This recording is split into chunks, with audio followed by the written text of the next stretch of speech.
Mumbai coastal road project సముద్రగర్భ సొరంగం ప్రత్యేకత భారతదేశంలోని మొదటిసారిగా సముద్రగర్భంలో నిర్మించిన సొరంగం. ఈ సొరంగం 12 మీటర్ల వ్యాసంతో కూడిన సొరంగ బోరింగ్ మెషిన్ TBM సొరంగం 2 వైపులా మార్గాలు కలిగి ఉంది. నిర్మాణ సమయంలో రికార్డులను సృష్టించినప్పటికీ కోవిడ్-19 కారణంగా పనిలో ఆలస్యం జరిగింది. Coastal road project Mumbai coastal road project ఒక ప్రతిష్టాత్మక పథకం. ఇది సముద్రతీరం వెంబడి సాగే 8 లైన్ ఎక్స్ప్రెస్ వే రూపంలో ఉంటుంది. ఈ రోడ్ ప్రిన్సెస్ స్ట్రీట్ ఫ్లైఓవర్ నుండి వర్లి వరకు విస్తరించబడుతుంది. ఈ ప్రాజెక్టు ముంబై నగరంలోని ట్రాఫిక్ సమస్యలను పరిష్కరించేందుకు, అలాగే సముద్రతీర ప్రాంతాల్లోకి సులభంగా ప్రవేశించేందుకు ఉద్దేశించబడింది. సొరంగం నిర్మాణం విస్తృతమైన ఇంజనీరింగ్ మరియు సాంకేతిక పరిజ్ఞానాన్ని అవసరం చేసింది. 12 మీటర్ల వ్యాసంతో TBMను చైనా నుండి దిగుమతి చేసుకున్నారు. ఈ TBM ప్రత్యేకంగా సొరంగం లోపల కఠినమైన మరియు మృదువైన నేలల్లో పనిచేయడానికి రూపొందించబడింది. TBM యొక్క మోనికర్ మావ్లిన్ గా పేరు పెట్టబడింది. ఇది మహారాష్ట్రలోని ప్రాచీన యోధుల పేరు నుండి తీసుకోబడింది. సొరంగం ప్రాముఖ్యత ఇండియాలోని మొదటి సముద్రగర్భంలో నిర్మించబడిన సొరంగం. ఇది ప్రత్యేకంగా గుర్తింపు పొందింది. దీని నిర్మాణం సాంకేతికత మరియు ఇంజనీరింగ్ నైపుణ్యాలలో నూతన ప్రమాణాలను సృష్టించింది. సొరంగం 2 భవిష్యత్తులో పెద్ద నగరాల్లో ట్రాఫిక్ సమస్యలను పరిష్కరించడానికి స్ఫూర్తిగా నిలుస్తుంది. సవాళ్లు మరియు సమస్యలు. కోవిడ్-19 మహమ్మారి సమయంలో నిర్మాణ పనుల్లో విఘాతం కలిగింది. పనిదారులు కొందరు బాధితులుగా మారడం, సామాగ్రి అందుబాటులో లేకపోవడం వంటి సవాళ్లను ఎదుర్కొన్నారు.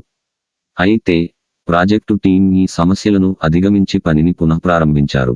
రికార్డులు మరియు గుర్తింపు. సొరంగం నిర్మాణం అనేక రికార్డులను సృష్టించింది.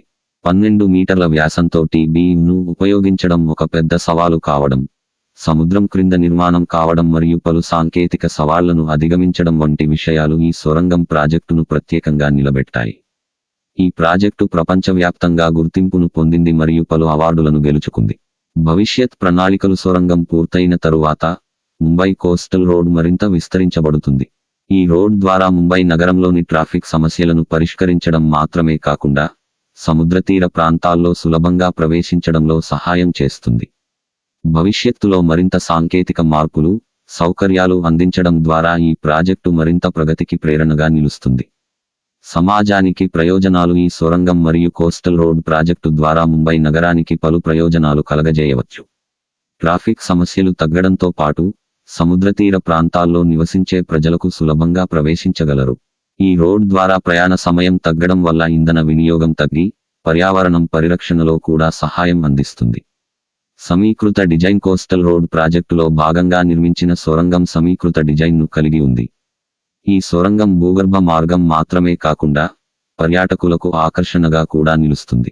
సముద్రతీరం వెంట ప్రయాణించడంలో ఒక వినోదాన్ని కలగజేస్తుంది. నిర్దేశించబడిన కాలపరిమితి. ఈ సొరంగం మరియు కోస్టల్ రోడ్ ప్రాజెక్టు నిర్మాణానికి నిర్దేశించబడిన కాలపరిమితిని పాటించడం కూడా ఒక సవాలు.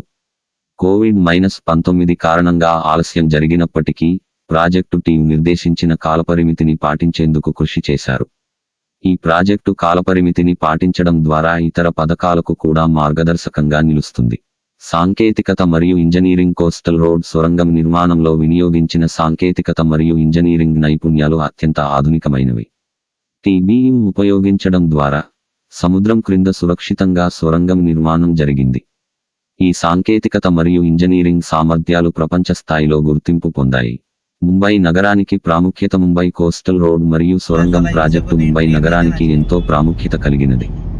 ఈ ప్రాజెక్టు ద్వారా నగరంలోని ట్రాఫిక్ సమస్యలు తగ్గుతాయి, సముద్రతీర ప్రాంతాల్లో సులభంగా ప్రవేశించగలరు మరియు సమాజానికి పలు ప్రయోజనాలు కలగజేయవచ్చు.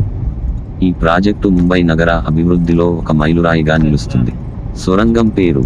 ముంబై కోస్టల్ రోడ్ సముద్రగర్భ సొరంగం. సమయం ఉదయం 6 గంటల నుండి రాత్రి ఉదయం 10 గంటల వరకు అందుబాటులో ఉంటుంది. ప్రాంతం Mumbai coastal road, princess street flyover నుండి వర్లి వరకు ఈ ప్రాంతం చేరుకునే మార్గం. ముంబైలోని ఏదైనా ప్రధాన రహదారి ద్వారా ముంబై కోస్టల్ రోడ్ చేరవచ్చు. ప్రచారం కోసం ఈ సొరంగం భారతదేశంలో నిర్మించిన మొదటి సముద్రగర్భ సొరంగంగా గుర్తింపు పొందింది. సముద్రతీరం వెంట ప్రయాణించే ఒక వినోద అనుభవాన్ని ఇవ్వడంలో మరియు ముంబై నగర అభివృద్ధికి కీలకంగా ఉంటుంది.